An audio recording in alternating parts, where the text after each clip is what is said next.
ನಮ್ಮೂರು ನಮ್ಮೂರು ನಮ್ಮೂರು ನಮ್ಮೂರು ನಮ್ಮೂರು ನಮ್ಮೂರು ನಮ್ಮೂರು ನಮ್ಮೂರು ನಮ್ಮೂರು ನಮ್ಮೂರು ನಮ್ಮೂರು ನಮ್ಮೂರು. ಗ್ರಾಮಗಳ ಸಮಸ್ಯೆಗಳನ್ನು ಗುರುತಿಸಿ ಆ ಸಮಸ್ಯೆಗಳನ್ನು ಸುಧಾರಿಸುವುದರ ಜೊತೆಗೆ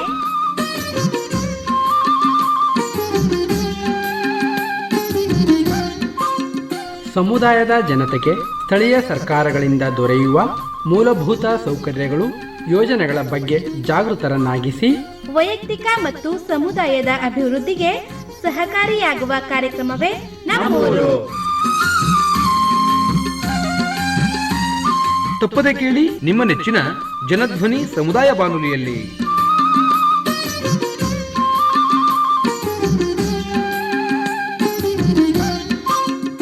ಆತ್ಮೀಯ ಕೇಳುಗರಿಗೆಲ್ಲ ನಮಸ್ಕಾರ. ನೀವು ಕೇಳ್ತಾ ಇದ್ದೀರಾ ಜನಧ್ವನಿ ರೇಡಿಯೋ. ಇದು 90.8 ಕಂಪನಾಂಕದಲ್ಲಿ ಸರಗೂರಿನಿಂದ ಪ್ರಸಾರವಾಗುತ್ತಿರುವ ಮೈಸೂರಿನ ಮೊಟ್ಟ ಮೊದಲ ಸಮುದಾಯ ರೇಡಿಯೋ. ನಾನು ನಿಮ್ಮ ರೇಡಿಯೋ ಗೆಳೆಯ ಶ್ರೀಕಾಂತ್ ಸರಗೂರು. ಎಂದಿನಂತೆ ತಮ್ಮೆಲ್ಲರಿಗೂ ನಮ್ಮೂರು ಕಾರ್ಯಕ್ರಮಕ್ಕೆ ಆತ್ಮೀಯವಾದ ಸ್ವಾಗತವನ್ನು ಕೋರುತ್ತಿದ್ದೇನೆ.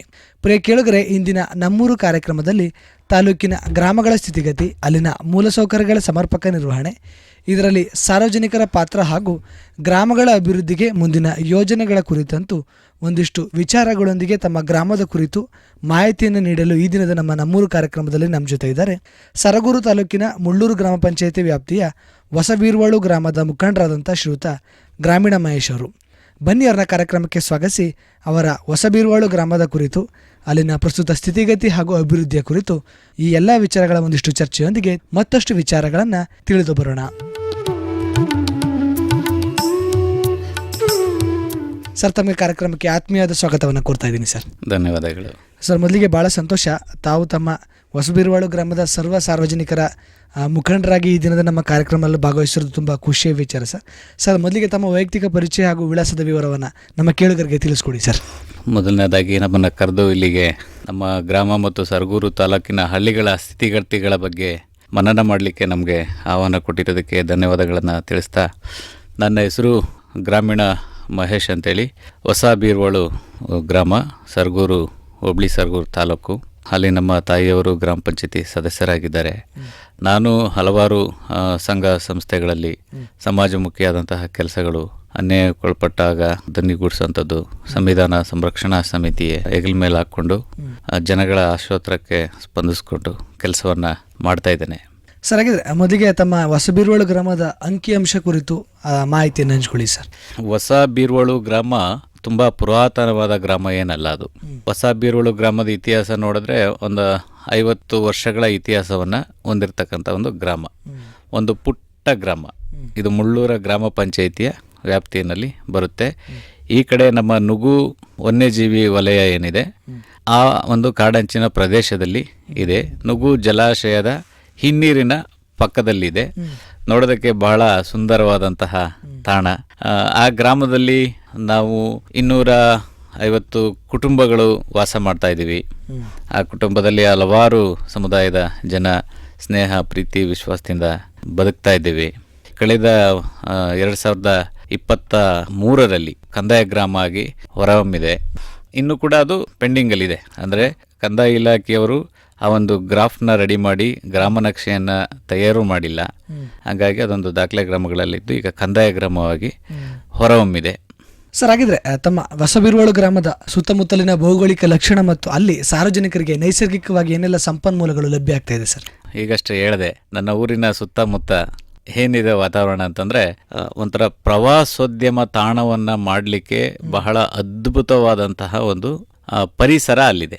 ಹೊಸಬೀರ್ವಾಳು ಗ್ರಾಮ, ನೀವು ಬಸ್ ನಿಲ್ದಾಣದ ಕಡೆ ಬಂದು ನಿಂತುಕೊಂಡು ಒಂದು ನೋಟವನ್ನು ಬೀರಿದ್ರೆ ಈ ಕಡೆ ಅದೇ ನುಗು ಜಲಾಶಯ ಒಂದು ಕಡೆ, ಈ ಕಡೆ ಒಂದು ಬೆಟ್ಟ, ಗುಡ್ಡ, ಕಾಡು ಒಂದು ಕಡೆ, ಅರಣ್ಯ ವಲಯ ಒಂದು ಕಡೆ. ಈ ಥರ ಈಗ ಅದು ಪ್ರವಾಸೋದ್ಯಮ ತಾಣ ಅಲ್ಲದೇ ಇದ್ರೂ ಕೂಡ ಹಲವಾರು ಜನ ಹೊರ ರಾಜ್ಯದಿಂದ ಬರೋಂಥವ್ರು, ಕೇರಳದಿಂದ ಬರೋಂಥವ್ರು, ಈ ಕಡೆ ಊಟಿ ತಮಿಳುನಾಡಿಂದ ಬರೋಂಥವ್ರು, ಮತ್ತು ನನ್ನ ತಾಲೂಕಿನ ಜನ ಆಗಿರ್ಬೋದು, ನಮ್ಮ ರಾಜ್ಯದ ಜನ ಆಗಿರ್ಬೋದು, ಆ ಭಾಗಕ್ಕೇನಾದ್ರು ಬಂತು ಅಂದರೆ ಒಂದು 10 ನಿಮಿಷನಾದರೂ ನಿಂತು ಅವ್ರಿಗೆ ಟೈಮ್ ಇದ್ದಾಗ ನಿಂತು ಒಂದು ಫೀಲ್ ಮಾಡಿ ಬಹಳ ಚೆನ್ನಾಗಿದೆ ಅಂತ ಹೇಳ್ತಾರೆ. ನಾನೇ ಎಷ್ಟೋ ಸರಿ ನನ್ನ ಕಿವಿಯಲ್ಲಿ ಕೇಳಿಸ್ಕೊಂಡಿದ್ದೀನಿ, ಸರ್ ಯಾವ ಊರು ಇದು, ಯಾವ ಜಾಗ ಇದು ಇದು ಅಂತ ಕೇಳಿದಾಗ ಇಂಥ ಊರು ಅಂದಾಗ ಅಯ್ಯೋ ನೀವೆಲ್ಲ ಭಾಳ ಪುಣ್ಯ ಮಾಡಿದವರು ಸರ್ ಅಂತ ನಮ್ಮಲ್ಲಿ ಪ್ರಯಾಣಿಕರು ಹೇಳೋಂಥದ್ದು ಇದೆಯಲ್ಲ, ಅದನ್ನು ಕೇಳಿದಾಗ ನಿಜವಾಗ್ಲೂ ನಾವು ಪುಣ್ಯವಂತರು ಅಂತಲೇ ಅನಿಸುತ್ತೆ. ನೀವು ಭೌಗೋಳಿಕವಾಗಿ ನಮ್ಮ ಗ್ರಾಮದ ಭೌಗೋಳಿಕತೆ ಕೇಳಿದಾಗ ನಮ್ಮ ಗ್ರಾಮ ಈಗಷ್ಟೇ ನಾವು ಕಂದಾಯ ಗ್ರಾಮ ಆಯಿತು ಅಂತ ಹೇಳಿದ್ಮೇಲೆ ಅದೊಂದು 17 ಎಕರೆ ವಿಸ್ತೀರ್ಣವನ್ನು 17 ಎಕರೆ ಭೂ ವಿಸ್ತೀರ್ಣವನ್ನು ಹೊಂದಿದೆ. ಸರ್, ಈಗ ತಮ್ಮ ಗ್ರಾಮದ ಸಮೀಪದಲ್ಲೇ ನುಗು ಜಲಾಶಯ ಇದೆ. ಗ್ರಾಮಕ್ಕೆ ಹೊಂದಿಕೊಂಡಂತೆ ನುಗು ಹಿನ್ನೀರಿದೆ ಸರ್. ಈ ಜಲಾಶಯದಿಂದ ಗ್ರಾಮಕ್ಕೆ ಏನಾದರೂ ಅನುಕೂಲ ಆಗ್ತಾ ಇದೆ ಸರ್? ಒಂದು ಒಳ್ಳೆ ಪ್ರಶ್ನೆ ಇದು. ಈಗ ಹೇಳಿದೆ ಎಷ್ಟು ಪುಣ್ಯವಂತರು ನಾವು ಅನ್ನೋದನ್ನ ನಾನು ಹೇಳಿದೆ. ಆ ಪರಿಸರವನ್ನು ಸ್ವಾದ ಮಾಡಲಿಕ್ಕೆ ನಾವು ಪುಣ್ಯವಂತರಾಗಿದ್ದೇವೆ. ಆ ನೀರನ್ನು ನಾವು ಬಳಕೆಗೆ ಬರ್ತಾ ಇಲ್ಲ. ಅಂದರೆ ಪ್ರಮುಖವಾಗಿ ನೀರನ್ನು ಏನಕ್ಕೆ ಬಳಸ್ತೀವಿ ನಾವು? ವ್ಯವಸಾಯಕ್ಕೆ ಅಂತ ಬಳಸ್ತೀವಿ. ಆ ನೀರಾವರಿ ಈ ಲಕ್ಷಣಕ್ಕೆ ನಾವು ಬಳಸ್ತೀವಿ. ಹೊಸ ಬೀರ್ವಾಳು ಗ್ರಾಮ ಮತ್ತು ಪಕ್ಕದ ಹೊಸ ಗುಡಿಲು ಗ್ರಾಮ ಆಗ್ಬೋದು, ಅದರ ಪಕ್ಕದಲ್ಲಿ ಚಂಗೌಡನಹಳ್ಳಿ ಗ್ರಾಮ ಇರ್ಬೋದು, ನಾವೆಲ್ಲ ಹೊಂದ್ಕೊಂಡಂಗೆ ಒಂದು ಪಂಚಾಯತಿ ಲಿಮಿಟ್ಸಲ್ಲಿ ಇರೋಂಥದ್ದು. ಈ ಯಾವುದೇ ಗ್ರಾಮಕ್ಕೂ ಕೂಡ ನಾವು ನುಗು ಜಲಾಶಯದ ನೀರನ್ನು ವ್ಯವಸಾಯಕ್ಕೆ ನಾವು ಬಳಸ್ತಾ ಇಲ್ಲ. ಅಂದರೆ ಅರ್ಥಾತ್ ಯಾವುದೇ ಚಾನಲ್ಗಳಾಗಲಿ ಕಾಲುವೆಗಳಾಗಲಿ ಅಲ್ಲಿ ನಿರ್ಮಾಣ ಆಗಿಲ್ಲ. ಸರ್, ಹಾಗೆ ಗ್ರಾಮದ ಒಳಗಿನ ಸ್ಥಿತಿಗತಿಯನ್ನು ಗಮನಿಸ್ತು ಅಂದ್ರೆ ಸರ್, ಪ್ರಸ್ತುತವಾಗಿ ತಮ್ಮ ಹೊಸಬೀರ್ವಾಳು ಗ್ರಾಮದಲ್ಲಿ ಸಾರ್ವಜನಿಕರಿಗೆ ಏನೆಲ್ಲ ಮೂಲಭೂತ ಸೌಲಭ್ಯಗಳು ಸೌಕರ್ಯಗಳು ಲಭ್ಯ ಆಗ್ತಾ ಇದೆ ಸರ್? ಅದನ್ನು ಯಾವ ರೀತಿ ನಿರ್ವಹಣೆ ಮಾಡ್ತಾ ಹೋಗ್ತಾ ಇದ್ದಾರೆ? ಖಂಡಿತ. ನಮ್ಮ ತಾಯಿಯವರು ಕೂಡ ಅಲ್ಲಿ ಗ್ರಾಮ ಪಂಚಾಯತಿ ಸದಸ್ಯರೇ ಇರೋದ್ರಿಂದ ನಾವು ಎಲ್ಲ ಜನಗಳ ನಾಡಿ ಮಿಡಿತನೂ ಕೂಡ ಅರ್ಥಕೊಂಡಿದ್ದೀವಿ. ಸಾಕಷ್ಟು ಮೂಲಭೂತ ಸಮಸ್ಯೆಗಳಿಂದ ವಂಚಿತವಾದಂತಹ ಪ್ರದೇಶನೇ ಅದು. ಅಂದರೆ ಇತಿಹಾಸನೇ ಹೇಳ್ತೀವಿ, ಒಂದು 50 ವರ್ಷದಿಂದ ನಿರ್ಮಾಣ ಆದಂಥ ಒಂದು ಗ್ರಾಮ. ಆದರೆ ಇದುವರೆಗೂ ಕೂಡ ನಮಗೆ ಕುಡಿಯೋ ನೀರಿಗೆ ಯಾವುದೇ ಸಮಸ್ಯೆ ಇಲ್ಲ. ನನ್ನ ಹೊಸಬೀರ್ವಾಳು ಗ್ರಾಮದಲ್ಲಿ ಕುಡಿಯೋ ನೀರಿಗೆ ಯಾವುದೇ ಸಮಸ್ಯೆ ಇಲ್ಲ. ಅದನ್ನು ಬಿಟ್ಟರೆ ಇನ್ನು ಉಳಿದ ಮೂಲ ಸೌಕರ್ಯಗಳು ರಸ್ತೆವು ಅಚ್ಚುಕಟ್ಟಾಗಿ ಇದ್ದಾವೆ. ಇನ್ನೂ ಇನ್ನೂ ಒಂದು 20-30 ಭಾಗ ರಸ್ತೆಗಳ ಅಭಿವೃದ್ಧಿ ಆಗಬೇಕಾಗಿದೆ. ಮುಂದಿನ ದಿನಗಳಲ್ಲಿ ಅವೆಲ್ಲ ಆಗ್ತವೆ ಅನ್ನೋ ಒಂದು ಆಶಾಭಾವನೆ ಇದೆ. ಇತ್ತೀಚೆಗೆ ಹಲವಾರು ತಾಲೂಕು ಪಂಚಾಯತಿ ಜಿಲ್ಲಾ ಪಂಚಾಯತಿ ಅಧಿಕಾರಿಗಳು ಬಂದು ಸರ್ವೆಯನ್ನು ಮಾಡ್ಕೊಂಡು ಹೋಗಿದ್ದಾರೆ. ನಾವುಗಳು ಕೂಡ ಅದರ ಮನವಿಯನ್ನು ಕೂಡ ನಾವು ಮಾಡ್ಕೊಂಡಿದ್ದೀವಿ. ರಸ್ತೆಗಳಲ್ಲಿ ಒಂದು 20-30% ಬಿಟ್ಟರೆ ಇನ್ನು ಉಳಿದಂತೆ ಎಲ್ಲ ರಸ್ತೆಗಳು ಚೆನ್ನಾಗಿದ್ದಾವೆ. ಕುಡಿಯೋ ನೀರಿನ ಸೌಲಭ್ಯ ಇದೆ. ಚರಂಡಿ ಜೊತೆಗೆ ರಸ್ತೆ ಎರಡೂ ಕೂಡ ಒಂದು 20% ಆಗಂಥದ್ದು ಪ್ರಗತಿಯಲ್ಲಿ ಇದೆ. ಅಂದರೆ ಆಗಬೇಕಾಗಿರೋಂಥದ್ದು ಇದೆ. ಇನ್ನು ಉಳಿದಂತೆ ನಾವು ಎಲ್ಲವನ್ನು ಮಾಡ್ತಾ ಇದ್ದೀವಿ. ನಮ್ಮ ಊರಲ್ಲಿ 1ರಿಂದ 7ನೇ ತರಗತಿ ತನಕ ಶಾಲೆ ಇದೆ. ಆ ಶಾಲೆಗೆ ಪಕ್ಕದ ಹೊಸ ಗುಡಿಲು ಗ್ರಾಮದಿಂದನೂ ಕೂಡ ವಿದ್ಯಾರ್ಥಿಗಳು ಬರ್ತಾರೆ. ಮತ್ತು ಯುವ ಜನತೆಯೂ ಕೂಡ ಇದೆ ನಮ್ಮ ಗ್ರಾಮದಲ್ಲಿ. ಒಂದು ಏನಪ್ಪ ಅಂತಂದರೆ ಅಲ್ಲಿ ಒಂದು ಆಟದ ಮೈದಾನ ಇಲ್ಲ. ಒಂದು ಊರು ಅಂದಮೇಲೆ ಒಂದು ಆಟದ ಮೈದಾನ ಇರಬೇಕು. ಆಟದ ಮೈದಾನವೇ ಇಲ್ಲ. ಆದರೆ ಈಗ ಇಂಥ ಟೈಮಲ್ಲಿ ಯಾವುದಾದ್ರೂ ಪಾಳು ಬಿದ್ದಿರೋಂಥ ಜಮೀನುಗಳಲ್ಲಿ ಬೆಳೆನ ಬೆಳೆದಿರತ್ತೆ ಇಲ್ಲದಂತಹ ಜಮೀನುಗಳಲ್ಲಿ ಅವರ ಆಟಗಳನ್ನು ಆಡ್ಕೊಳ್ಳೋಂತಹ ಪರಿಸ್ಥಿತಿ ಇದೆ. ನಾವೀಗಾಗಲೇ ಕಂದಾಯ ಇಲಾಖೆಗೂ ಕೂಡ ಮನವಿಯನ್ನು ಸಲ್ಲಿಸಿದ್ದೀವಿ. ನಮ್ಮ ಗ್ರಾಮಕ್ಕೆ ಕಂದಾಯ ಗ್ರಾಮ ಆದ ನಂತರ ತಹಶೀಲ್ದಾರ್ ಅವ್ರ ಜೊತೆ ನಾವು ಮನವಿಯನ್ನು ಮಾಡಿದ್ದೀವಿ. ನಾನು ಊರಿಗೆ ಮೈದಾನ ಬೇಕಾಗಿದೆ, ಇದನ್ನ ಏನಾದರೂ ಮಾಡಿ ಗುರುತಿಸ್ಕೊಡ್ಬೇಕು ತಾವು ಅಂತೇಳಿ ನಾವು ಮನವಿಯನ್ನು ಮಾಡ್ಕೊಂಡಿದ್ವಿ. ಒಂದು ಮೈದಾನ ಒಂದು ಹೊರತುಪಡಿಸಿದ್ರೆ ಇನ್ನು ಉಳಿದಂತೆ ನನ್ನ ಗ್ರಾಮ ಭಾಳ ಅಚ್ಚುಕಟ್ಟಾಗಿ ಸಾಮರಸ್ಯದಿಂದ ಹೋಗ್ತಾ ಇದೆ. ಸರ್, ಆಗಿದೆ ತಮ್ಮ ಗ್ರಾಮದ ವ್ಯಾಪ್ತಿನಲ್ಲಿ ಕಸ ವಿಲೇವಾರಿ ಅನ್ನೋದು ಹೇಗೆ ಜರುಗ್ತದೆ ಸರ್?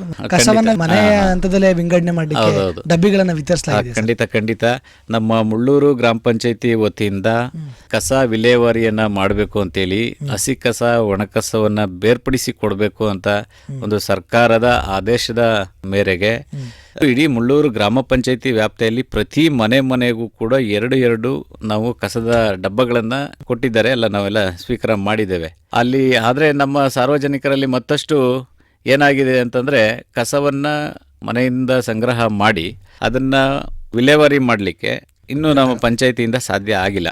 ಕಸ ವಿಲೇವಾರಿ ಘಟಕ ಸ್ಥಾಪನೆ ಆಗಿಲ್ಲ. ನಾವು ಹಲವಾರು ಸಾರಿ ನಾವು ಪಂಚಾಯತಿ ಅಭಿವೃದ್ಧಿ ಅಧಿಕಾರಿಗಳನ್ನ, ಗ್ರಾಮ ಪಂಚಾಯತಿ ಅಧ್ಯಕ್ಷರುಗಳನ್ನ, ಉಪಾಧ್ಯಕ್ಷರುಗಳನ್ನ ಎಲ್ಲವನ್ನೂ ಕೇಳಿದ್ದೇವೆ, ನೋಡಿದ್ದೇವೆ. ಈಗ ಜಾಗ ಗುರ್ತಿಸಿದ್ದೀವಿ ಅಂತ ಹೇಳ್ತಾ ಇದ್ದಾರೆ. ರೆವಿನ್ಯೂ ಅವರು ಜಾಗ ಗುರ್ತಿಸಿಲ್ಲ ಅಂತ ಹೇಳ್ತಾರೆ ಒಮ್ಮೊಮ್ಮೆ. ಹೀಗಾಗಿ ಕಸ ವಿಲೇವಾರಿ ಘಟಕ ಇಲ್ಲದೇ ಇರೋದ್ರಿಂದ ನಾವು ಈ ಒಂದು ಕಸ ವಿಲೇವಾರಿಯನ್ನು ಸಮರ್ಪಕವಾಗಿ ನಾವು ಕೈಲಿ ಮಾಡೋಕ್ಕಾಗ್ತಾ ಇಲ್ಲ. ಅಲ್ಲಿ ಟೆಕ್ನಿಕಲಿ ಏನಾಗಿದೆ ಅಂದರೆ, ನಮ್ಮ ಸರ್ಕಾರ ಮಹಿಳೆಯರಿಗೂ ಕೂಡ ಅವಕಾಶ ಮಾಡಿಕೊಟ್ಟಿರೋದ್ರಿಂದ ಇನ್ ಡೆಪ್ತ್ ಹೋದಾಗ ಕಾನೂನಲ್ಲಿ ಕಸ ವಿಲೇವಾರಿ ಮಾಡಲಿಕ್ಕೆ ಪಂಚಾಯಿತಿಗೆ ಅದನ್ನ ಜವಾಬ್ದಾರಿ ಇದೆ. ಅದನ್ನ ನಿರ್ವಹಣೆ ಮಾಡೋದಕ್ಕೆ ಅವರೊಂದು ಯಾವ್ದಾದ್ರು ಒಂದು ಸಂಘ ಸಂಸ್ಥೆಯವರು ಮುಂದೆ ಬರಬೇಕು ಅನ್ನೋ ಒಂದು ನಿಯಮ ಇದೆ. ಆ ನಿಯಮದಲ್ಲಿ, ಸಂಘ ಸಂಸ್ಥೆಯ ನಿಯಮದಲ್ಲಿ ಮಹಿಳೆಯರು ಬರಬೇಕು ಅಂತ, ಮಹಿಳೆಯರು ಬರಬೇಕು, ಮಹಿಳೆಯರು ಅದನ್ನ ಜವಾಬ್ದಾರಿ ತಗೋಬೇಕು ಅಂತೇಳಿ ಒಂದು ನಿಯಮ ಇದೆ. ಈ ಒಂದು ಕಾರಣದಿಂದ ಹಲವಾರು ಬಾರಿ ನಾವು ಸಾಮಾಜಿಕವಾಗಿ ಈ ವಿಚಾರನ ಮುಟ್ಟಿಸಿದ್ರು ಕೂಡ ಎಲ್ಲ ಒಂದು ಕಡೆ ನಮ್ಮ ಮಹಿಳೆಯರು ಈ ಒಂದು ಮುಂದೆ ಬರದೇ ಇರೋದ ಕಾರಣದಿಂದ ನಾವು ಈ ಘಟಕವನ್ನು ಕಾನೂನಾತ್ಮಕವಾಗಿ ಸಮರ್ಪಕವಾಗಿ ನಮ್ಮ ಮುಳ್ಳೂರು ಗ್ರಾಮ ಪಂಚಾಯಿತಿಯಲ್ಲಿ ನಡೆಸೋಕ್ಕೆ ಆಗಿಲ್ಲ. ಈಗ ಸರ್ಕಾರ ಅದನ್ನು ನಿರ್ವಹಣೆ ಮಾಡಲಿಕ್ಕೆ ಒಂದು ಆಟೋ ವ್ಯವಸ್ಥೆಯನ್ನು ಕೂಡ ಮಾಡಿದೆ, ಕಸ ವಿಲೇವಾರಿ ವಾಹನದ ವ್ಯವಸ್ಥೆಯನ್ನು ಕೂಡ ಮಾಡಿದೆ. ನನ್ನ ಒಂದು ಗ್ರಾಮ ಪಂಚಾಯಿತಿ ಅಂತಲ್ಲ, ಇಡೀ ಸರಗೂರು ತಾಲೂಕಿನಾದ್ಯಂತ, HD ಕೋಟೆ ತಾಲೂಕಿನಾದ್ಯಂತ ಎಲ್ಲ ಈ ಕಸ ವಿಲೇವಾರಿ ಮಾಡಲಿಕ್ಕೆ ಅಂತಲೇ, ಅಂದರೆ ಮನೆ ಮನೆಗೆ ಹೋಗಿ ಕಸಗಳನ್ನು ಸಂಗ್ರಹ ಮಾಡ್ಕೊಬರೋಕ್ಕೆ ಅಂತಲೇ ಕೊಟ್ಟಿರ್ತಕ್ಕಂಥ ವಾಹನ ಅದಕ್ಕೆ ಬಳಕೆ ಆಗ್ತಾ ಇಲ್ಲ. ಅದೊಂದು ಬೇಸರ ಇದೆ ನಮಗೆ. ಯಾಕಂತಂದ್ರೆ ಅದನ್ನ ಮೇಂಟೈನ್ ಮಾಡಲಿಕ್ಕೆ, ಅದನ್ನ ಸರಿದೂಗಿಸ್ಕೊಂಡು ಹೋಗ್ಲಿಕ್ಕೆ ಮಹಿಳಾ ಸಂಘಗಳೇ ಮುಂದೆ ಬರಬೇಕಾಗಿದೆ. ಈಗಲೂ ಕೂಡ ನಾನು ಜನಧ್ವನಿಯ ವೇದಿಕೆಯ ಮುಖಾಂತರ ಕೇಳುಗರಲ್ಲಿ ಇದೊಂದು ಸಂದೇಶನೂ ಆಗ್ಬೋದು, ಒಂದು ಮನವಿಯೂ ಕೂಡ ಆಗ್ಬೋದು. ನಿಮ್ಮ ಗ್ರಾಮಗಳಲ್ಲಿ ಕಸ, ನಿಮ್ಮ ಮನೆಯಲ್ಲಿ ಸಂಗ್ರಹ ಆಗುವಂತಹ ಕಸವನ್ನ ವಿಲೇವಾರಿ ಮಾಡಲಿಕ್ಕೆ, ಅಂದ್ರೆ ಅದನ್ನ ಸಂಗ್ರಹ ಮಾಡಲಿಕ್ಕೆ ಯಾರು ಬರ್ತಾ ಇಲ್ಲ ಅಂತಂದ್ರೆ ಹಲವಾರು ಮಹಿಳಾ ಸಂಘಟನೆಗಳು ಗ್ರಾಮಗಳಲ್ಲಿ ಇದಾವೆ. ಯಾವುದಾದ್ರೂ ಒಂದು ಮಹಿಳಾ ಸಂಘಟನೆಗಳು ಉತ್ಸುಕತೆಯನ್ನು ತೋರಿಸಿ ನೀವು ಗ್ರಾಮ ಪಂಚಾಯಿತಿಯ ಅಭಿವೃದ್ಧಿ ಅಧಿಕಾರಿಗಳನ್ನ ನೀವು ಸಂಪರ್ಕ ಮಾಡಿದ್ದಲ್ಲಿ ನಿಮಗೆ ಅವರಿಗೆ ವಾಹನದ ವ್ಯವಸ್ಥೆಯನ್ನ ನೀಡಿ, ಅಲ್ಲಿ ವಾಹನದ ವ್ಯವಸ್ಥೆ ಮತ್ತು ಎಲ್ಲ ಸಕಲ ಸೌಲಭ್ಯಗಳನ್ನು ಮಾಡಿ ಕೊಡುತ್ತೆ. ಸಹಕಾರವನ್ನು ಗ್ರಾಮ ಪಂಚಾಯಿತಿ ಕೊಡುತ್ತೆ. ಯಾವುದೇ ಗ್ರಾಮ ಪಂಚಾಯಿತಿಗೆ ಹೋಗಿ ಅವರು ಮನವಿಯನ್ನು ಮಾಡಿಕೊಂಡು ಅದ್ರ ಮುಖಾಂತರ ಅವ್ರಿಗೆ ಹಸ್ತಾಂತರ ಮಾಡ್ಬೋದು. ಅವ್ರೇನು ಮಾಡಬೇಕಾಗತ್ತೆ, ಅವಾಗ ಅದ್ರ ಮೇಂಟೆನೆನ್ಸು ಅವರೇ ಮಾಡಬೇಕಾಗತ್ತೆ. ಮನೆಯಲ್ಲಿ ಕಸ ಸಂಗ್ರಹ ಮಾಡಬೇಕಾದ್ರೆ ಆ ಜನಗಳ ಹತ್ರನೇ ತಿಂಗಳಿಗೆ ಇಂತಿಷ್ಟು ಫೀಸು ಅಂತ ಕಲೆಕ್ಟ್ ಮಾಡಿಕೊಂಡು ಅವರು ಅದರಲ್ಲೇ ಕೂಡ ಅದನ್ನು ಮೇಂಟೈನ್ ಮಾಡಬೇಕಾಗತ್ತೆ, ನಿರ್ವಹಣೆ ಮಾಡಬೇಕಾಗತ್ತೆ. ಮೇಂಟೈನ್ ಮಾಡೋಂಥ ಜವಾಬ್ದಾರಿ ಅವ್ರ ಮೇಲೆ ಇರುತ್ತೆ. ಇಂಥದ್ದೊಂದು ಅವಕಾಶನೂ ಕೂಡ ಮಹಿಳಾ ಸಂಘಟನೆಗಳಿಗೆ ಇದೆ. ಇದನ್ನು ಬಳಸ್ಕೋಬೋದು ಅಂತ ನಮ್ಮ ಜನಧ್ವನಿ, ನಿಮ್ಮ ವಾಹಿನಿಯ ಮುಖಾಂತರ ನಾನು ಈ ಒಂದು ಸಂದೇಶನೂ ಕೂಡ ಕೊಡಲಿಕ್ಕೆ ಇಷ್ಟಪಡ್ತೀನಿ.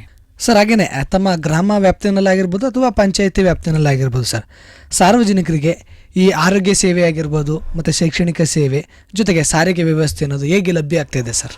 ಖಂಡಿತ ಅದೇ, ನನ್ನ ಊರು ರಾಷ್ಟ್ರೀಯ ಹೆದ್ದಾರಿಯ ಪಕ್ಕದಲ್ಲೇ ಇರೋದ್ರಿಂದ ಹೊಸಬೀರೋಳು ಗ್ರಾಮಕ್ಕೆ ಸಾರಿಗೆ ಸಂಪರ್ಕ ಚೆನ್ನಾಗಿದೆ.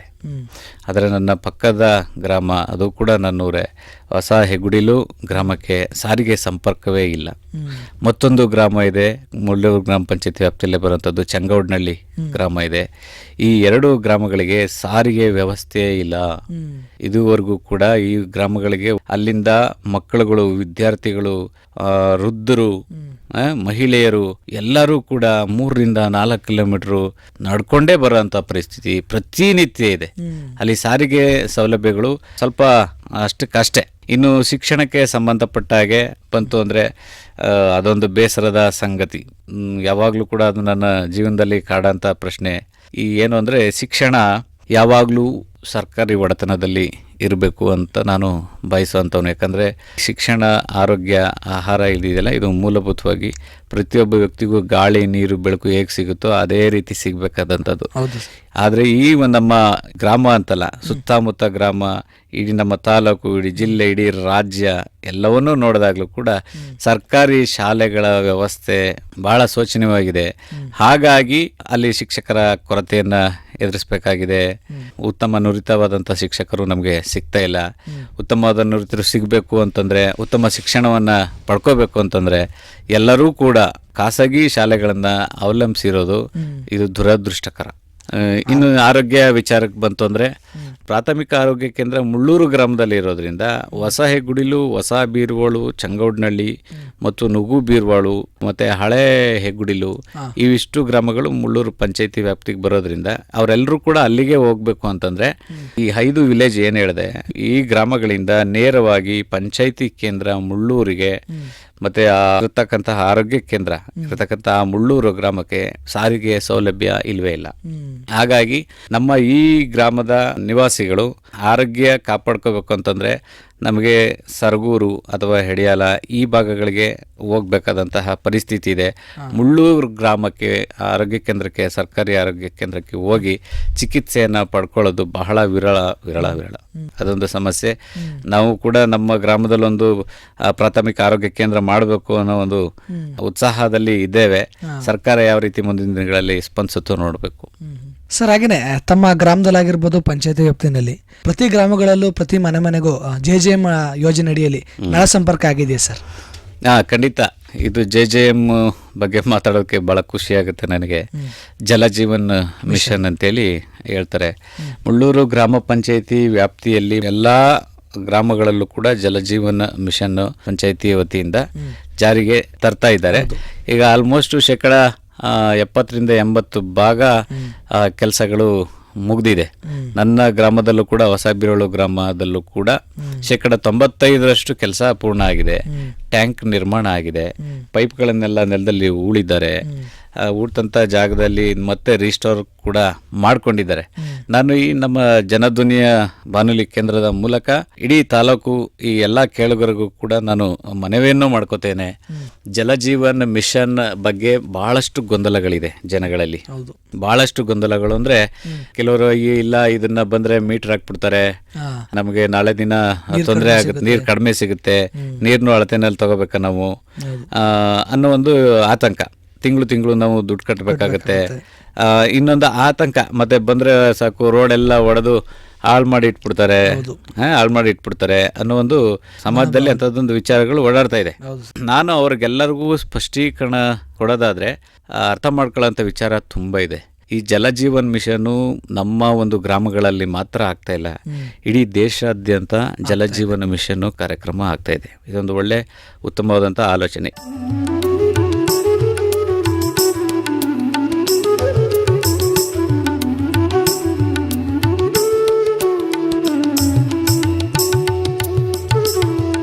ಇದ್ರ ಹಿಂದೆ ಏನಿದೆ ಅಂತಂದ್ರೆ, ಇದ್ರ ಹಿಂದೆ ಒಂದು ದೊಡ್ಡ ವಿಚಾರ ಇದೆ. ಆ ವಿಚಾರ ನಮ್ಮ ಜನಗಳಿಗೆ ಅರ್ಥ ಆಗ್ತಿಲ್ಲ. ಏನು ವಿಚಾರ ಅಂತಂದ್ರೆ, ಈಗಾಗಲೇ ವರ್ಲ್ಡ್ ಹೆಲ್ತ್ ಆರ್ಗನೈಸೇಷನ್ ಏನಿದೆ, WHO ವಿಶ್ವ ಆರೋಗ್ಯ ಸಂಸ್ಥೆ ಏನಿದೆ, ಈ ಮುಂಚೆ ನಾವೆಲ್ಲ ಓದ್ಬೇಕಾದ್ರೆ ಕುಡಿಯೋದಕ್ಕೆ ಯಾವ ನೀರು ಯೋಗ್ಯ ಅಂದ್ರೆ ಬೋರ್ವೆಲ್ ನೀರು ಯೋಗ್ಯ ಅಂತ ಹೇಳ್ತಾ ಇದ್ರು. ನಾವೆಲ್ಲ ಓದಿದ್ದೆಲ್ಲ ಹಾಗೇನೆ. ಏನಾಗಿದೆ, ಬೋರ್ವೆಲ್ ಈಗ ನಾವು ಮನೆಗೆ ನಲ್ಲಿ ಮುಖಾಂತರ ನೀರು ಬರುತ್ತೆ ಅಂದ್ರೂ ಕೂಡ ಅದು ಬೋರ್ವೆಲ್ ನೀರೇ. ನಾವು ಇಲ್ಲೆಲ್ಲೋ ಫಿಲ್ಟರ್ ವಾಟರ್ ಸಿಗುತ್ತೆ ಅಂತ ಎಲ್ಲ ಒಂದು 5 ರೂಪಾಯಿ ಕಾಯಿನ್ ಹಾಕಿ 25 ಲೀಟರ್ ನೀರು ತಗೊಬಂದು ಕುಡಿತೀವಿ, ಅದು ಕೂಡ ಬೋರ್ವೆಲ್ ವಾಟ್ರೆ. ಈ ಬೋರ್ವೆಲ್ ಏನಾಗಿದೆ ಅಂತಂದ್ರೆ, ನಮ್ಮ ಭೂಮಿ ಬರ್ತಾ ದಿನಗಳು ಕಳೀತಾ ಏನಾಗಿದೆ, ಅಂತರ್ಜಲ ಮಟ್ಟ ಕುಸಿತಾ ಇದೆ. ಅಂತರ್ಜಲ ಮಟ್ಟ ಕುಸಿತಾ ಇರುವಾಗ ಏನಾಗಿದೆ, ಈ ಬೋರ್ವೆಲ್ ನೀರಲ್ಲಿ ಒಂದು ಶುದ್ಧವಾದ ಕುಡಿಯೋ ನೀರು ಏನಿದೆ, ಆ ನೀರಲ್ಲಿ ಈ ಫ್ಲೋರೈಡು, ನೈಟ್ರೋಜನ್ನು, ಐರನ್ನು ಇವೆಲ್ಲ ಒಂದು ಮಿತವಾಗಿರಬೇಕು. ಮಿತವಾಗಿದ್ರೆ ಮಾತ್ರ ಅದು ಶುದ್ಧವಾದ ನೀರಾಗುತ್ತೆ, ಕುಡಿಯೋದಕ್ಕೆ ಯೋಗ್ಯವಾಗಿರುತ್ತೆ. ಆದರೆ ಅಂತರ್ಜಲ ಮಟ್ಟ ಕುಸಿತಾ ಏನಾಗ್ತಾ ಇದೆ, ಈ ಎಲ್ಲ ಅಂಶಗಳು ಹೆಚ್ಚಾಗ್ತಾ ಇದೆ. ಈಗ ಫ್ಲೋರೈಡು 1.15 ಮಿಲಿಗ್ರಾಮ್ ಪರ್ ಲೀಟರ್, 1 ಲೀಟರ್ಗೆ ಅಷ್ಟಿರಬೇಕು. ಐರನ್ ಕಂಟೆಂಟು 0.3 to 1 ಇರಬೇಕು. ಆದ್ರೆ ಏನಾಗ್ತಾ ಈಗ ಬೋರ್ವೆಲ್ ಸಿಗೋಂಥ ನೀರು, ಭೂಮಿ ಕೆಳಗಡೆ ನೀರಂತ ಸಿಗೋ ನೀರು, ಇದರಲ್ಲಿ ಹೆಚ್ಚಾಗ್ಬಿಟ್ಟಿದೆ ಫ್ಲೋರೈಡ್ ಅಂಶ. ಇದು ಕುಡಿಯೋದಕ್ಕೆ ಯೋಗ್ಯ ಅಲ್ಲ ಅನ್ನೋದನ್ನ ನಮ್ಮ ದೇಶದ ವಿಜ್ಞಾನಿಗಳು ಕಂಡುಹಿಡಿದಿದ್ದಾರೆ. ಅಂದ್ರೆ ಇದೇ ನೀರನ್ನ ಇನ್ನು ಮುಂದೆ ಹುಟ್ಟಂಥ ಮಕ್ಕಳು, ಈಗಿರೋಂಥ ನಮ್ಮ ವಯಸ್ಸಿನವರು ಕೂಡ ಈಗಿರೋಂತಹ ಮಕ್ಕಳು ಇದೇ ಬೋರ್ವೆಲ್ ನೀರನ್ನ ಕುಡಿತಾ ಹೋಯ್ತು ಅಂತಂದ್ರೆ ಮಾನವನ ದೇಹದಲ್ಲಿ ವ್ಯತಿರಿಕ್ತವಾದ ಪರಿಣಾಮ ಬೀರುತ್ತೆ. ಮೂಳೆ ಸವೆತ ಆಗುತ್ತೆ, ಸಿಂಗು ತುಟಿಗಳಾಗುತ್ತೆ, ಸಿಂಗ ಹಲ್ಲುಗಳಾಗುತ್ತೆ, ಅಲ್ಲಲ್ಲಿ ಬೋರ್ಡ್ ಬೀರೋಂಥದ್ದಾಗುತ್ತೆ, ಅಂಧ ದೃಷ್ಟಿಗೆ ಹೋಗೋಂಥ ಸಾಧ್ಯತೆಗಳಿದ್ದಾವೆ.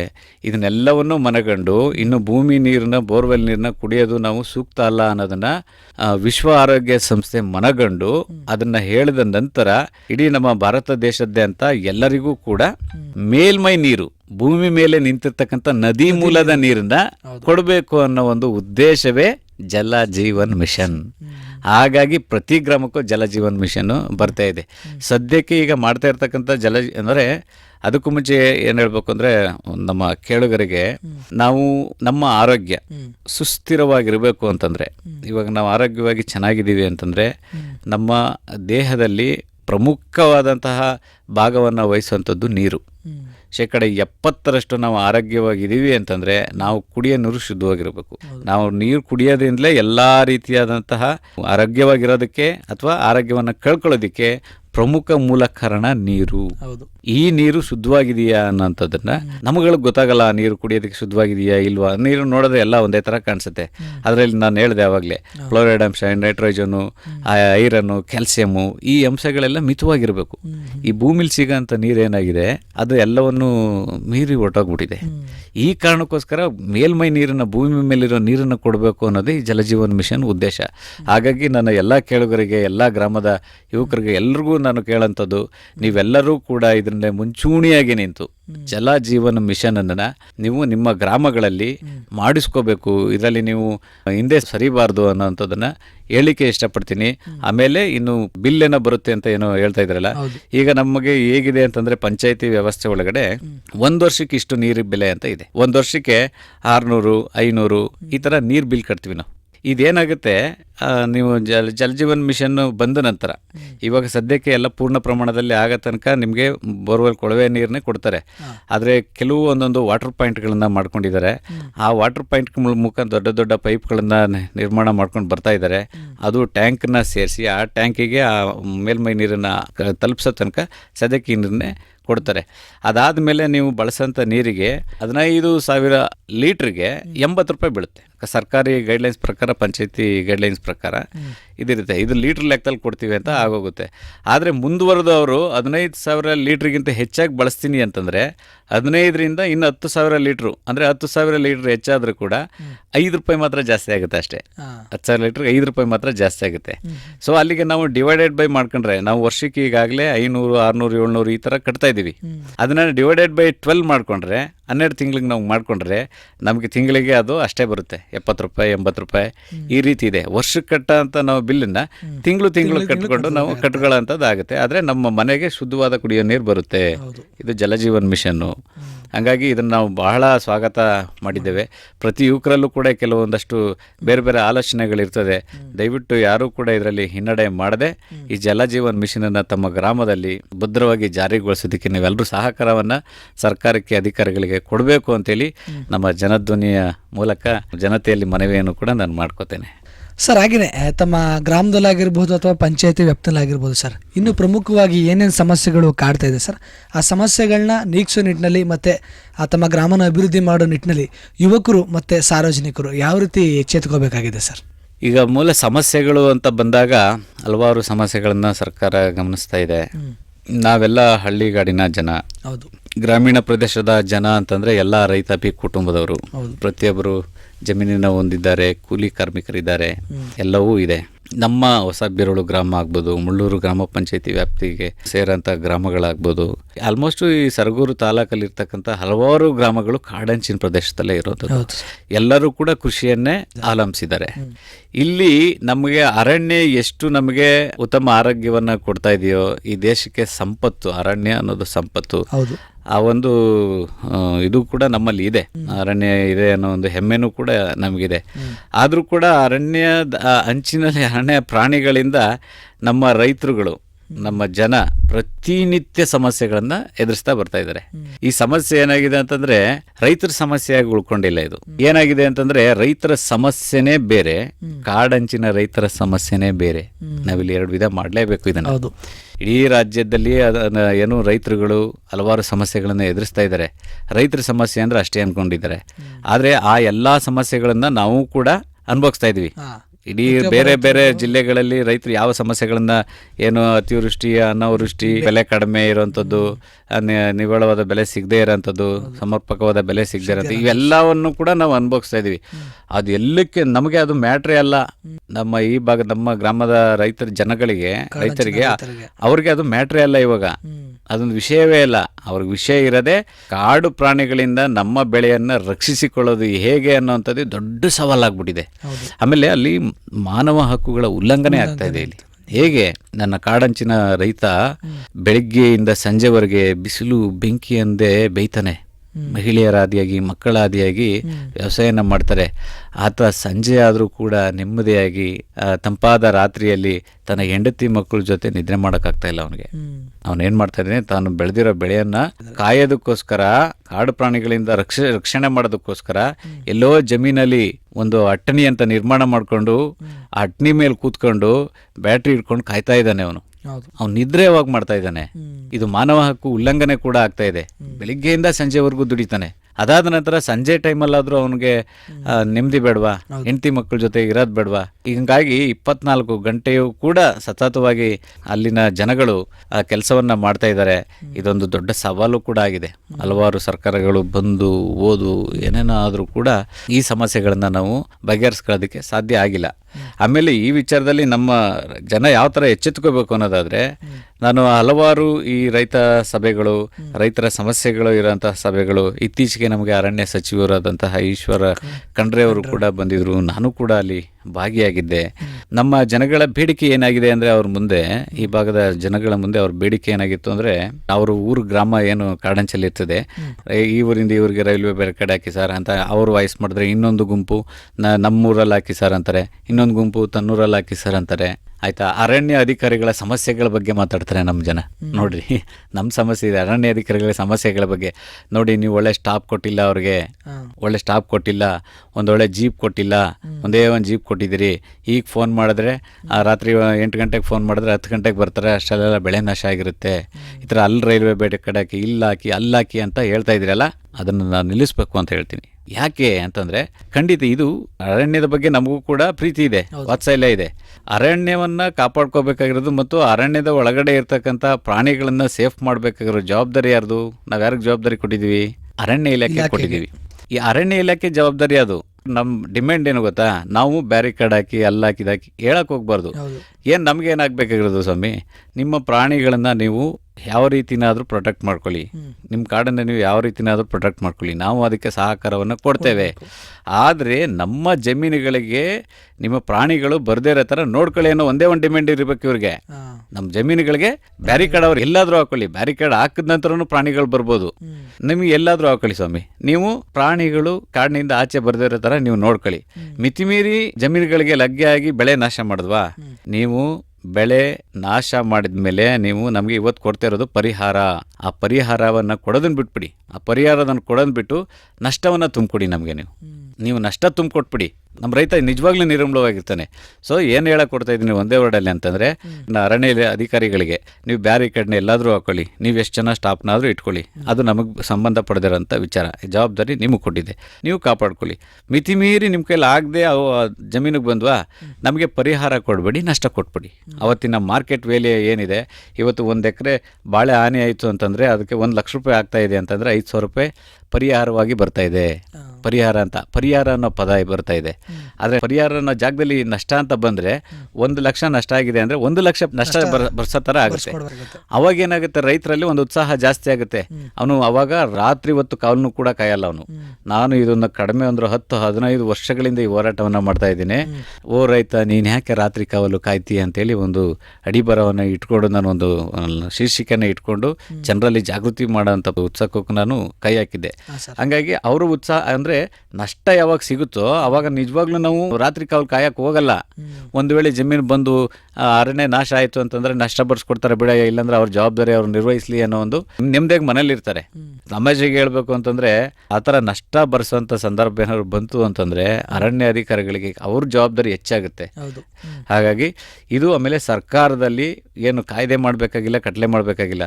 ಸರ್ಕಾರಿ ಗೈಡ್ಲೈನ್ಸಲ್ಲಿ, ಸರ್ಕಾರಿ ಜೀವೋದಲ್ಲಿ, ಗೌರ್ಮೆಂಟ್ ಆರ್ಡರ್ನಲ್ಲಿ, ಅರಣ್ಯ ಇಲಾಖೆಯ ಗೌರ್ಮೆಂಟ್ ಆರ್ಡರ್ನಲ್ಲಿ ಪರಿಹಾರ ಅನ್ನೋ ಒಂದು ಪದ ಇದೆ ಗೈಡ್ಲೈನ್ಸಲ್ಲಿ.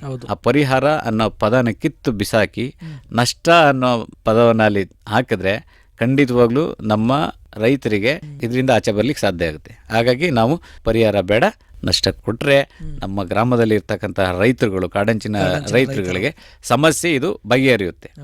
ಸಾಕಷ್ಟು ವಿಚಾರಗಳನ್ನು ತಮ್ಮ ಗ್ರಾಮದ ಕುರಿತಾಗಿರ್ಬೋದು, ಮತ್ತು ಪಂಚಾಯತ್ ವ್ಯಾಪ್ತಿಯ ಸ್ಥಿತಿಗತಿ ಮತ್ತು ಅಲ್ಲಿನ ಸಮಸ್ಯೆ ಆಗಿರ್ಬೋದು, ಅದನ್ನು ಸಮಸ್ಯೆಗಳನ್ನ ಬಗೆಹರಿಸೋ ನಿಟ್ಟಿನಲ್ಲಿ ಸ್ಥಳೀಯ ಸಾರ್ವಜನಿಕರು ಮತ್ತು ಅಧಿಕಾರಿಗಳು ಯಾವ ರೀತಿ ಎಚ್ಚೆತ್ಕೊಂಡು ತಮ್ಮ ಕರ್ತವ್ಯವನ್ನು ನಿರ್ವಹಿಸಬೇಕಾಗಿದೆ ಅನ್ನೋದು ಕುರಿತು ಹಲವಾರು ವಿಚಾರಗಳನ್ನು ತಾವು ಹಂಚ್ಕೊಳ್ತಾ ಬಂದ್ರಿ ಸರ್. ಸರ್, ಈಗ ಕಾರ್ಯಕ್ರಮದ ಕೊನೆಯದಾಗಿ ಸರ್, ಒಂದು ಗ್ರಾಮ ಅಭಿವೃದ್ಧಿ ಆದರೆ ಅದೊಂದು ತಾಲೂಕಿನ ಅಭಿವೃದ್ಧಿ ಮಾಡುತ್ತೆ, ತಾಲೂಕಿಂದ ಜಿಲ್ಲೆ, ಜಿಲ್ಲೆಯಿಂದ ರಾಜ್ಯ, ರಾಜ್ಯದಿಂದ ರಾಷ್ಟ್ರ, ಈ ರೀತಿ ಅಭಿವೃದ್ಧಿ ಅನ್ನೋದು ಒಂದನ್ನೊಂದನ್ನು ಅವಲಂಬಿಸಿರುತ್ತೆ ಸರ್. ಈ ನಿಟ್ಟಿನಲ್ಲಿ ನಮ್ಮ ಕಾರ್ಯಕ್ರಮವನ್ನು ಕೇಳ್ತಿರೋಂಥ ಜನಧ್ವನಿ ಕೇಳುಗರಿಗೆ ಹಾಗೂ ತಾಲೂಕಿನ ಜನತೆಗೆ ಏನು ಕಿವಿ ಮಾತು ಹೇಳೋಕ್ಕೆ ಇಷ್ಟಪಡ್ತೀರಾ ಸರ್? ಈಗ ಅಭಿವೃದ್ಧಿ ಅನ್ನುವಂಥದ್ದು ಹಲವಾರು ಮಜಲುಗಳಲ್ಲಿ ಬರ್ತದೆ. ಅಭಿವೃದ್ಧಿ ಅಂತಂದರೆ ಏನು, ಗ್ರಾಮದ ಅಭಿವೃದ್ಧಿನ, ವೈಯಕ್ತಿಕ ಅಭಿವೃದ್ಧಿನ, ಈ ಥರ ನಮ್ಮಲ್ಲಿ ಪ್ರಶ್ನೆಗಳನ್ನ ನಾವು ಕೇಳ್ಕೊಂಡಾಗ ಅಭಿವೃದ್ಧಿಗಳೇ ನಾನು ಮೊದಲು ವೈಯಕ್ತಿಕ ಅಭಿವೃದ್ಧಿ, ವೈಯಕ್ತಿಕ ನಮ್ಮ ಸಂಸಾರದ ಅಭಿವೃದ್ಧಿ, ಕುಟುಂಬದ ಅಭಿವೃದ್ಧಿ, ನನ್ನ ಊರಿನ ಅಭಿವೃದ್ಧಿ, ಈ ಥರ ಸಾರ್ವಜನಿಕ ಸೌಲಭ್ಯಗಳ ಅಭಿವೃದ್ಧಿ, ರಸ್ತೆ, ನೀರು, ಈ ಥರ ಎಲ್ಲ ಅಭಿವೃದ್ಧಿಗಳು ಬಂದು ನಾವು ಸಾರ್ವಜನಿಕವಾದ ಅಭಿವೃದ್ಧಿ, ಗ್ರಾಮದ ಅಭಿವೃದ್ಧಿಯನ್ನು ನೋಡಿದಾಗ ನಾವು ಸರ್ಕಾರ ಮತ್ತು ಅಧಿಕಾರಿಗಳು ಇವ್ರುಗಳ ನಡುವೆ ಮೊದಲು ವಿಶ್ವಾಸ ಇರಬೇಕು, ಒಬ್ರಿಗೊಬ್ಬರು ಸ್ಪಂದನೆ ಇರಬೇಕು, ಜನಗಳ ಕಷ್ಟವನ್ನು ಅಧಿಕಾರಿಗಳು ಕೇಳೋಂಥವ್ರಾಗಿರ್ಬೇಕು, ಅಧಿಕಾರಿಗಳ ಮಿತಿ ಏನು ಅನ್ನೋದನ್ನು ಕೂಡ ಜನಗಳು ಅರ್ಥ ಮಾಡ್ಕೊಂಡಿರ್ಬೇಕು. ನಮ್ಮ ಯಾವುದೇ ಬೇಡಿಕೆಗಳನ್ನು ಕೂಡ ನಾವು ಕಾನೂನಾತ್ಮಕವಾಗಿ ಅವ್ರಿಗೆ ವಿವರಣೆ ಮಾಡಿದಾಗ ಅಧಿಕಾರಿಗಳು ಕೂಡ ಸ್ಪಂದಿಸೋ ನಿಟ್ಟಿನಲ್ಲಿ ಕೆಲಸ ಮಾಡೋಂಥ ಅಧಿಕಾರಿಗಳು ಭಾಳಷ್ಟು ಜನ ಇದ್ದಾರೆ. ಒಂದು ವೇಳೆ ಎಲ್ಲಾದರೂ ಒಂದು ಕಡೆ ಹಲವಾರು ಜನ ಅಧಿಕಾರಿಗಳು ಸ್ವಲ್ಪ ನೆಗ್ಲೆಕ್ಟ್ ಮಾಡೋಂಥ ಅಧಿಕಾರಿಗಳು ಕೂಡ ನಮ್ಮ ಮಧ್ಯದಲ್ಲಿ ಇದ್ದಾರೆ. ಅವ್ರುಗಳನ್ನು ಕೂಡ ನಾವು ಬದಲಾಯಿಸ್ಕೊಂಡು ಅವರನ್ನು ಕೂಡ ನಾವು ಪ್ರಶ್ನೆ ಮಾಡಿಕೊಂಡು ನಮ್ಮ ಗ್ರಾಮಗಳಿಗೆ ಆಗಬೇಕಾದಂತಹ ಸೌಲಭ್ಯಗಳು ಮತ್ತು ಏನೋ ಅಭಿವೃದ್ಧಿ ಕೆಲಸಗಳು ಏನಾಗಬೇಕಾಗಿದೆ ಅವುಗಳ ಮೇಲೆ ನಮಗೆ ಹೆಚ್ಚಿನ ಒಲವಿರಬೇಕು. ಮೊದಲು ಮಗು ಹತ್ರನೇ ತಾಯಿ ಹಾಲು ಕುಡಿಸೋದು, ಅದೇ ರೀತಿ ನನ್ನ ಗ್ರಾಮಕ್ಕೆ ಏನಾಗಬೇಕು, ನನ್ನ ಊರಿಗೆ ಏನಾಗಬೇಕು ಅಂತ ಮೊದಲು ನಿಮ್ಮಲ್ಲಿ ಒಂದು ಪ್ಲಾನ್ ಇರಬೇಕು, ಮೊದಲು ನಮ್ಮ ಜನಗಳಲ್ಲಿ ಒಂದು ಪ್ಲಾನ್ ಇರಬೇಕು. ನನ್ನೂರು ಹೇಗಿರಬೇಕು, ನನ್ನೂರಲ್ಲಿ ಎಂತೆಂಥ ಸೌಲಭ್ಯಗಳಿರಬೇಕು, ನಾವೆಲ್ಲ ಕೂತ್ಕೊಂಡು ಅದೊಂದು ಪಟ್ಟಿ ಮಾಡ್ಕೋಬೇಕು. ನಮ್ಮ ಯೋಜನತೆ ಅದನ್ನು ಕೂತ್ಕೊಂಡು ನಾವು ಪಟ್ಟಿ ಮಾಡ್ಕೋಬೇಕು. ಆ ಸಮಸ್ಯೆಗಳು ಬಗೆಹರಿಸೋದಕ್ಕೆ ಕಾನೂನಾತ್ಮಕವಾಗಿ ಯಾವ ಅಧಿಕಾರಿಗಳನ್ನ ಭೇಟಿ ಮಾಡಬೇಕು, ಅಧಿಕಾರಿಗಳನ್ನ ನಾವು ಕೇಳಿದಾಗ ಅವರು ಸ್ಪಂದಿಸಬೇಕಾಗತ್ತೆ. ಅದು ನಿರಂತರವಾಗಿ ನಡ್ಕೊ ಹೋಗುತ್ತೆ. ನಾವು ಕೇಳಬೇಕು, ಅವರು ಸ್ಪಂದಿಸೋ ರೀತಿಯಲ್ಲಿ ನಾವು ಸದೃಢವಾಗಿ ನಿಲ್ಲೇಬೇಕಾಗತ್ತೆ. ನಾವು ಯಾವಾಗಲೂ ಪ್ರಶ್ನೆ ಮಾಡಿಕೊಂಡು ಹಿಂದೆ ಬಿದ್ದಾಗ ಹಿಂದೆ ಬೀಳಬೇಕು. ಹಾಗಾಗಿ ನಾವು ಹಿಂದೆ ಬಿದ್ದು ನಾವು ಕೆಲಸ ಮಾಡ್ಕೋಬೇಕು. ಯಾವತ್ತೋ ಒಂದಿನ ಅರ್ಜಿ ಕೊಟ್ಟಿದ್ದೀವಿ, ಅದಾಗುತ್ತೆ ಬಿಡೋ ಅನ್ನೋ ನಾವು ನೆಗ್ಲೆಕ್ಟ್ ಆಗಬಾರ್ದು.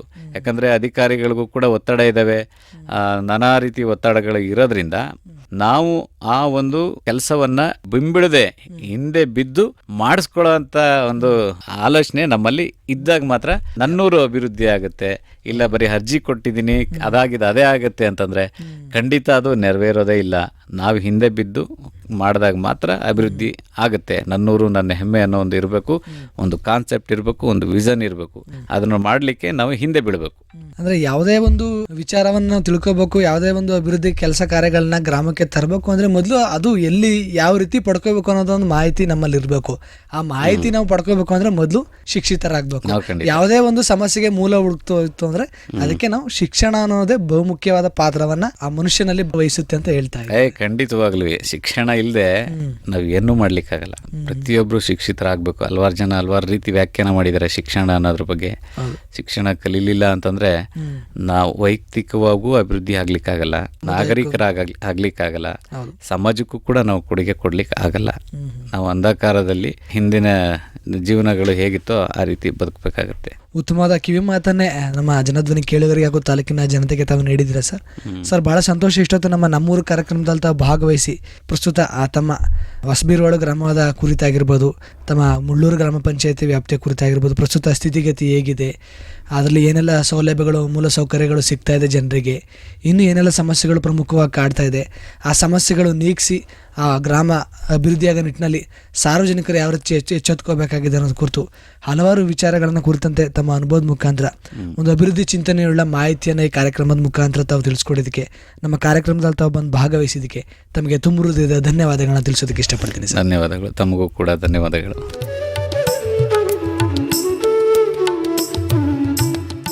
ಪ್ರಿಯ ಕೇಳುಗರೆ, ಇದುವರೆಗೂ ನೀವು ಕೇಳ್ತಾ ಇದ್ರಿ ನಮ್ಮೂರು ಕಾರ್ಯಕ್ರಮದಲ್ಲಿ ಸರಗೂರು ತಾಲೂಕಿನ ಮುಳ್ಳೂರು ಗ್ರಾಮ ಪಂಚಾಯತಿ ವ್ಯಾಪ್ತಿಯ ಹೊಸವೀರ್ವೇಳು ಗ್ರಾಮದ ಮುಖಂಡರಾದಂಥ ಶ್ರೀಯುತ ಗ್ರಾಮೀಣ ಮಹೇಶ್ ಅವರ ಜೊತೆಗಿನ ಸಂದರ್ಶನ ಕಾರ್ಯಕ್ರಮ ಇದಾಗಿತ್ತು ಇವತ್ತಿನ ನಮ್ಮೂರು ಕಾರ್ಯಕ್ರಮ. ಮತ್ತೆ ಮತ್ತೊಂದು ನಮ್ಮೂರು ಕಾರ್ಯಕ್ರಮದಲ್ಲಿ ಮತ್ತೊಂದು ಗ್ರಾಮದ ಅಥವಾ ಪಂಚಾಯಿತಿಯ ಸಮಗ್ರ ಚಿತ್ರಣದೊಂದಿಗೆ ತಮ್ಮನ್ನು ಮತ್ತೆ ಭೇಟಿಯಾಗ್ತೀನಿ. ಅಲ್ಲಿಯವರೆಗೂ ಕೇಳ್ತಾ ಇರಿ ಜನಧ್ವನಿ.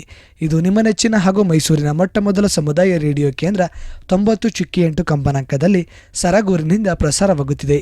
ನಮಸ್ಕಾರ. ನಮ್ಮೂರು ನಮ್ಮೂರು ನಮ್ಮೂರು ನಮ್ಮೂರು ನಮ್ಮೂರು ನಮ್ಮೂರು ನಮ್ಮೂರು ನಮ್ಮೂರು ನಮ್ಮೂರು ನಮ್ಮೂರು ನಮ್ಮೂರು ನಮ್ಮೂರು. ಗ್ರಾಮಗಳ ಸಮಸ್ಯೆಗಳನ್ನು ಗುರುತಿಸಿ ಆ ಸಮಸ್ಯೆಗಳನ್ನು ಸುಧಾರಿಸುವುದರ ಜೊತೆಗೆ